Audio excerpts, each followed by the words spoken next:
यह कहानी है स्वामी विवेकानंद जी की। एक बार स्वामी विवेकानंद जी अपने आश्रम में आराम कर रहे थे।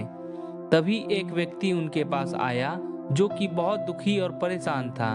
वह आते ही स्वामी विवेकानंद के चरणों में गिर पड़ा और रोते हुए उनसे बोला, महाराज, मैं अपने जीवन में खूब मेहनत करता हूँ और खूब मन लगाकर काम भी करता हूँ, फिर भी आज तक मैं अपने जीवन में सफल नहीं हो पाया। मैं अपने जीवन में क्या करूँ, मुझे कुछ समझ नहीं आ रहा।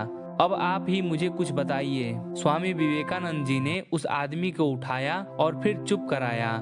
उसके बाद स्वामी जी ने उस आदमी से कहा, आप मेरे पालतू कुत्ते को थोड़ा बाहर से घुमा कर लाइए, तब तक मैं आपकी समस्या का समाधान ढूंढता हूँ। स्वामी जी की बात सुनकर वह आदमी उनके पालतू कुत्ते को लेकर घुमाने चला गया। कुछ समय बीतने के बाद वह आदमी जब कुत्ते को लेकर आया, तब स्वामी जी ने उससे पूछा, यह कुत्ता इतना हाँफ क्यों रहा है, जबकि तुम थोड़े भी थके हुए नहीं हो? आखिर ऐसा क्या हुआ कि ये कुत्ता इतना थक चुका है? तब वह आदमी स्वामी विवेकानंद जी को बताता है कि महाराज, मैं तो अपने रास्ते पर सीधे चल रहा था, जबकि ये कुत्ता पूरे रास्ते भर इधर उधर भटकता रहा और भागता रहा तथा यह जो कुछ भी देखता उसी के पीछे दौड़ा चला जाता, जिसके कारण ये इतना थक गया और हाँफ रहा है। अब स्वामी जी मुस्कुराते हुए उस व्यक्ति से कहते हैं, बस यही तो है तुम्हारे प्रश्नों का जवाब। तुम्हारी सफलता की मंजिल तुम्हारे सामने ही होती है,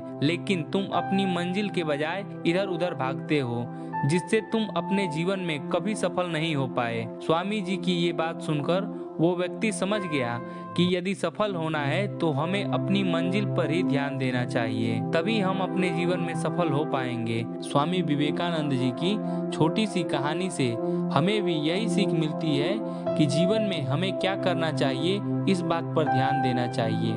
परंतु हम इस बात पर ध्यान देते हैं कि दूसरे क्या कर रहे हैं और उसी को देखकर हम भी वही काम करने लगते हैं, जिसके कारण हम अपनी सफलता के लक्ष्य के पास होकर भी उससे दूर हो जाते हैं और अपनी मंजिल से भटक जाते हैं। इसलिए जीवन में सफल होना है तो अपने लक्ष्य पर ही ध्यान देना होगा। अगर आपको स्वामी विवेकानंद की इस कहानी से कुछ सीख मिली तो इस कहानी को लाइक करके हमारे चैनल को सब्सक्राइब भी कर दीजिए। धन्यवाद।